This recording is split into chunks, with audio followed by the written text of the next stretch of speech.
Okay, अब यहाँ पे हम लोग थ्योरम करेंगे, 3-4 थ्योरम है। पहले सबसे पहले वो करते हैं, equal cord of a circle subtended equal angle at the centre. ध्यान से देखना, बड़ी आसान प्रॉपर्टी है कि हमारा एक सर्कल है, उसका एक सेंटर है, और मुझे दो कॉर्ड जो है वो इक्वल दे रखे हैं यहाँ पे। तो वो इक्वल है, दो कॉर्ड जो है वो मुझे इक्वल दे रखे हैं। तो उन्होंने बताया कि अगर कॉर्ड इक्वल है, तो रेडियस पे बनने वाला एंगल भी इक्वल है। अगर कॉर्ड इक्वल है तो जो एंगल बन रहे हैं हाँ सेंटर पे वो भी इक्वल होंगे। अब जरूरी नहीं है स्ट्रेट लाइन हो, वो तो मैंने बना दिया है इस तरीके से, ए बी सी डी और इसे ले लेंगे ओ। ठीक है, अब मुझे क्या गिवन है, कॉर्ड ए बी बराबर है chord C D. C D ले लो, डी सी ले लो, कोई बात नहीं। तो हम प्रूव करने के लिए सबसे पहला स्टेप हमारा कि मैं लिखूंगा A B is equal to C D given, AO is equal to DO और BO is equal to CO। इधर मैं लिख दूंगा रेडियाई। एक ही बचा है।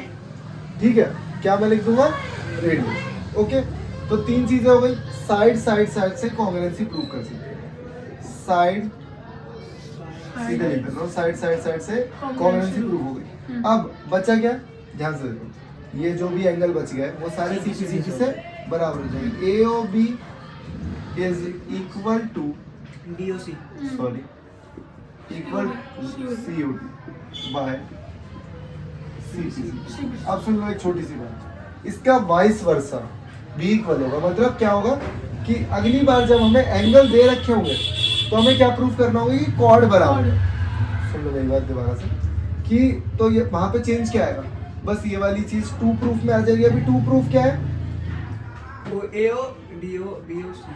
AOB हमें करना है इक्वल जो है COD, ये प्रूफ करना है, और ये हमारा गिवन पार्ट है। ठीक है, ये हमारा क्या है, गिवन है।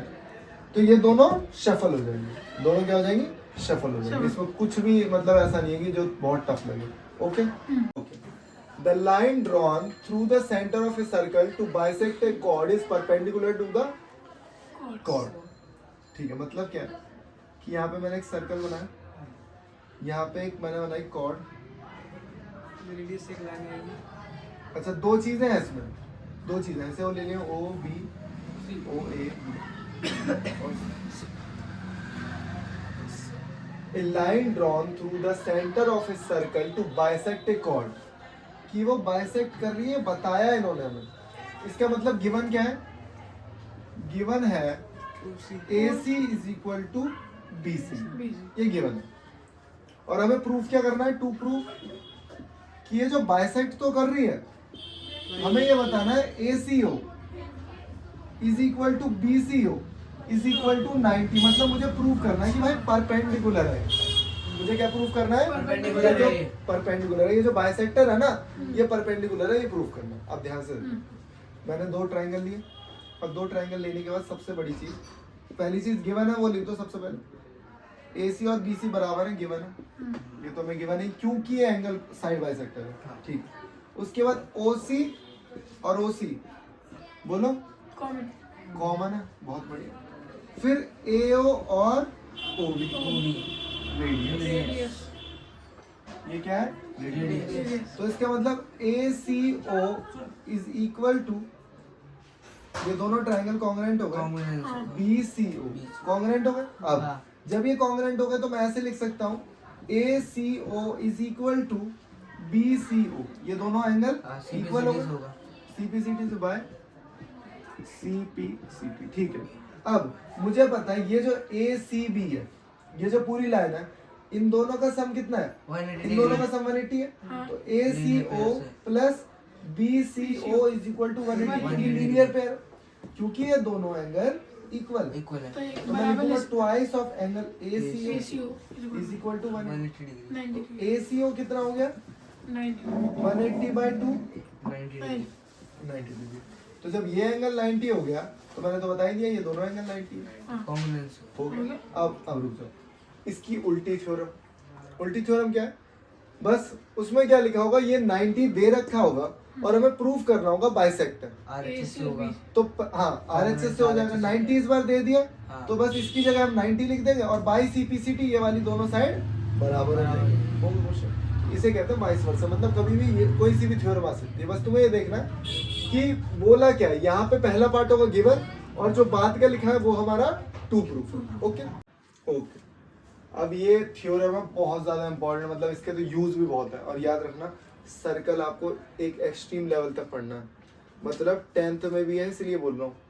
बिल्कुल लूजली मत लेना। सरफेस एरिया वॉल्यूम और सर्कल दोनों की पकड़ बहुत मजबूत बना के चलना, क्योंकि उसमें और एडवांस लेवल आएगा। तो यहाँ से बेस मजबूत होगा तो वहां पे कर लोगे आराम से, कोई दिक्कत नहीं होगी।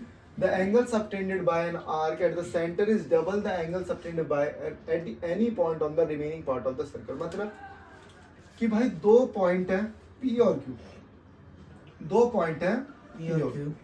तो यहाँ से एक एंगल बन रहा है सेंटर पे एंगल बन रहा है P और Q से।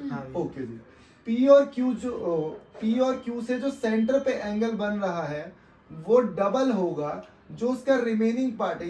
अरे ये वाला PQ आर्क है तो और ये रिमेनिंग पार्ट पे जो भी एंगल बन रहा है यहाँ पे ये इसका डबल होगा। मान लो ये x है तो ये 2x है। तो हम इसको बहुत आसान तरीके से करेंगे, लिख देंगे एंगल 1, इसे लिख देंगे एंगल 2 और इसे लिख देंगे 3, इसे लिख देंगे 4, 5 और 6। ठीक है। अब यहाँ पे कुछ प्रॉपर्टी का मैं यूज करूंगा, सब में ऐसे ही हो जाएगा। मतलब ये 1 हो गया, ये 2 हो गया, ये 3 हो गया, ठीक है, ये 4 हो गया, ये 5 हो गया और ये 6 हो गया। ठीक है, तीनों में यही प्रॉपर्टी चल रही है। अब मुझे पता है कि angle 1 is equal to angle 2 और angle 4 is equal to angle 5। क्यों? क्योंकि एक आइसोसेलेस ट्रायंगल है, ये एक आइसोसेलेस ट्रायंगल है। आइसोसेलेस ट्रायंगल क्यों है? क्योंकि ये दोनों रेडियस है। ये दोनों क्या है? रेडियस है। ओके। उसके बाद मैं लिखूंगा angle 1 plus angle 2 is equal to angle 3 और angle 4 plus angle 5 is equal to angle 6। ये आपने पढ़ा होगा कि एक ट्रायंगल है, अगर दो इंटीरियर एंगल्स के सम को मैं ऐड कर दूंगा तो तीसरे वाले का एक्सटीरियर एंगल आ जाएगा। मतलब angle the sum of two interior angle is equal to the third exterior angle. Sum क्या बोलते हैं? Exterior angle property. तो कुछ नहीं लिखना, ब्रैकेट में लिखना है एक्सटीरियर एंगल प्रॉपर्टी।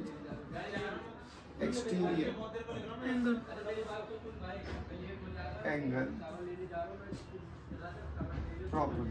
एंगल 1 और एंगल 2 इक्वल है। ओके। अब मैं इक्वेशन 1 ले लेता हूँ, उसको इक्वेशन 1 और इसको ले लेता हूँ इक्वेशन 2 और लिख रहा हूँ मैं इक्वेशन 1 प्लस इक्वेशन 2। तो यहाँ पे लिखूंगा angle 1 plus angle 2 plus angle 4 plus angle 6। इन दोनों को लिखा, इन दोनों को लिखा is equal to angle 3 plus angle 6। अब ध्यान से देखो, क्योंकि एंगल 1 और एंगल 2 बराबर है तो मैं इसे लिखूंगा सिर्फ एंगल 2, मतलब ट्वाइस ऑफ एंगल 2। ट्वाइस मैंने क्यों लगाया? अच्छा 2 ही क्यों लिखा? क्योंकि मुझे 2 की जरूरत है। मुझे 2 की क्या है? जरूरत है, 1 नहीं लिखूंगा। ऐसे ही मैं 4 और 5 में से सिर्फ 4 को चूज करूंगा तो ट्वाइस ऑफ एंगल 4। और इन दोनों को जोड़ के क्या आएगा बताना? 3 और 6। क्या इन दोनों को जोड़ के POQ आ रहा है? अब मैं 2 इसके कॉमन ले ले रहा हूँ, 2 इसमें से मैं कॉमन ले रहा हूँ तो एंगल 2 प्लस एंगल 4 बताओ क्या हो जाएगा? ये एंगल POQ